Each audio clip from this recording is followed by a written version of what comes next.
Mesdames, Messieurs, chers amis, bonjour ou bonsoir selon votre position sur la Terre, sur la planète Terre. Vous savez, dans la discussion sur la problématique de l'enseignement dans nos amphithéâtres et à l'université, la question de l'interactivité, d'une meilleure compréhension des enseignements que nous donnons se pose avec davantage d'acuité. Ou de plus en plus, la préoccupation pour nos apprenants, c'est comment faire pour que avant, pendant et après le cours, nous puissions rester dans une interaction éducative forte avec nos enseignants.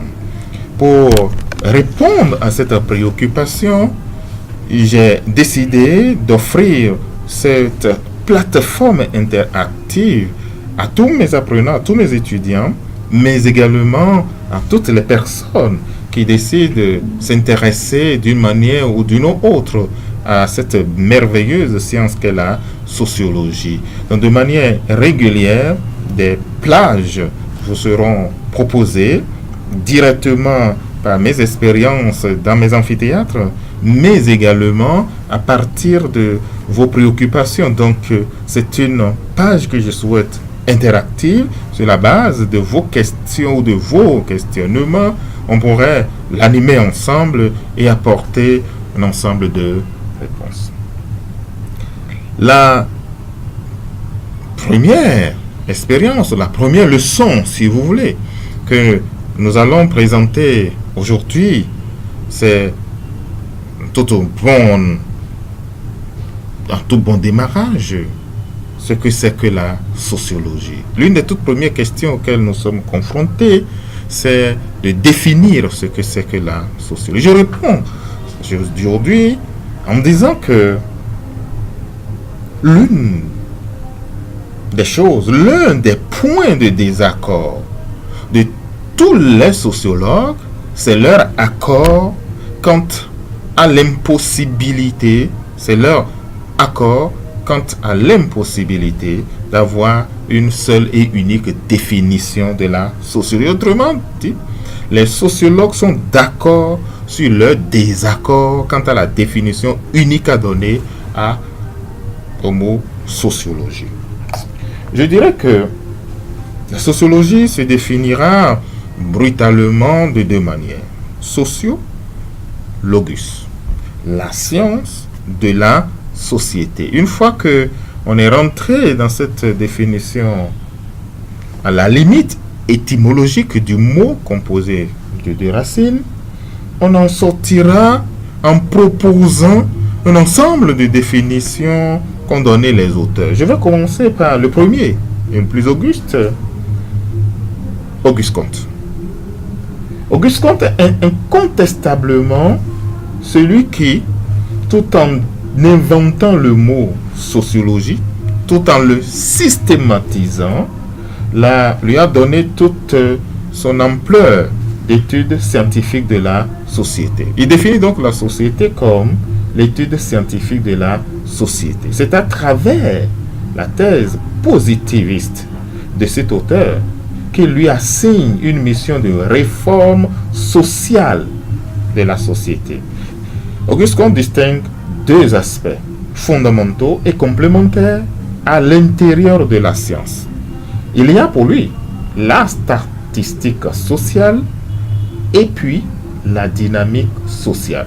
La statistique sociale, pour Comte, peut se comprendre comme l'étude du consensus social, alors que la dynamique sociale se comprend comme la description des étapes successives de l'évolution des groupes humains.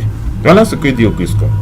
Durkheim, qui est pratiquement le disciple d'Auguste Comte, qui sera influencé par celui-ci, est présenté comme l'un des pères de la sociologie. Il dira et soutiendra à la suite de son mentor que la sociologie est l'étude des faits sociaux, qui postule l'explication du social par le social. Il est le premier, Durkheim donc, à avoir établi les règles de la méthode sociologique ou étudier le fait social par le social. Cette thématique majeure tourne autour de la cohésion sociale, du consensus social, de la morale, de la lutte contre l'harmonie, ainsi que les mécanismes religieux des sociétés dites anarchiques. Durkheim, comme son maître, assigne à la sociologie une finalité opérationnelle, celle de rétablir l'ordre social et de retrouver une solution à la crise qu'il établit entre l'individu et la collectivité. Max Weber.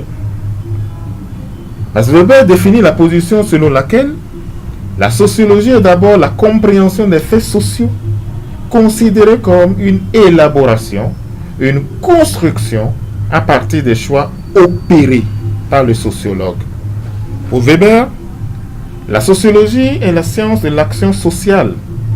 Le sociologue doit comprendre, expliquer socialement.